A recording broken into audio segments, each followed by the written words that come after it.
ரீசெண்டாக ரொம்ப வைரலான டேஸ்டியான வெத்தலை பாயாசம் எப்படி செய்யலான்னு பார்த்துடலாமா? நான் இன்றைக்கி 1/2 லிட்டர் பாலை நல்லா சுண்டை காய்ச்சி எடுத்துக்கிட்டேன். 2 பீஸ் பிசினா ஓவர் நைட் தண்ணியில் ஊற வச்சுருக்கேன். ஊறினதுக்கப்புறம் இப்படி வந்துடும்.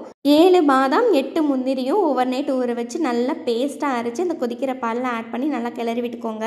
1/2 லிட்டர் பாலுக்கு 10 வெத்தலை எடுத்துக்கிட்டால் கரெக்டாக இருக்கும். காம்பெல்லாம் அந்த மாதிரி கிள்ளிட்டு நல்லா பேஸ்ட்டாக அரைச்சி அதனோட சாறை வடிகட்டி கொதிக்கிற பாலில் ஆட் பண்ணிக்கோங்க. உங்கள் டேஸ்ட்டுக்கு தேவையான அளவு சுகர் ஆட் பண்ணிக்கோங்க. நான் இதில் 1/2 கப் ஆட் பண்ணியிருக்கேன். நான் இதில் தான் 1 கப் அளவுக்கு பால் எடுத்துக்கிட்டேன்.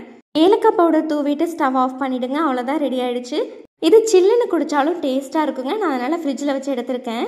இப்போ நல்லா ஊற வச்சுருந்த பாதாம் பிசினையும் இதில் ஆட் பண்ணிவிட்டு நல்லா நைஸாக சாப் பண்ணி வச்சுருந்த நட்ஸையும் இதில் தூவி விட்டுட்டு அப்படியே மேலாப்பில் குங்குமப்பூவையும் தூவி சர்வ் பண்ணுங்க. சில்லுன்னு செம்ம டேஸ்ட்டாக இருந்தது. நீங்களும் ட்ரை பண்ணிவிட்டு எனக்கு கமெண்ட் பண்ணுங்கள். இந்த வீடியோ பிடிச்சிருந்தனா லைக் பண்ணிக்கோங்க. நெக்ஸ்ட் வீடியோவில் பார்க்கலாம். பாய்.